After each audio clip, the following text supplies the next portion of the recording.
আসসালামু আলাইকুম বন্ধুরা, দেখো মা শাক বিক্রি করছে। বাচ্চা মেয়েটা মার পাও ধরে বসে আছে, মা যাতে তাকে ছেড়ে কোথাও না যায়। দেখো হঠাৎ করে একটি লোক এসে বাচ্চাটার মার হাতে কিছু টাকা, অনেকগুলো বাজার দিল। বাজারগুলো দেখে বাচ্চা মেয়েটা অনেক খুশি হলো।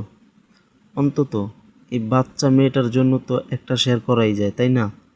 বন্ধুরা, সম্পূর্ণ ভিডিওটা দেখে শেয়ার করে দাও, যাতে আরও মানুষ দেখে কিছু বোঝে মা কী জিনিস।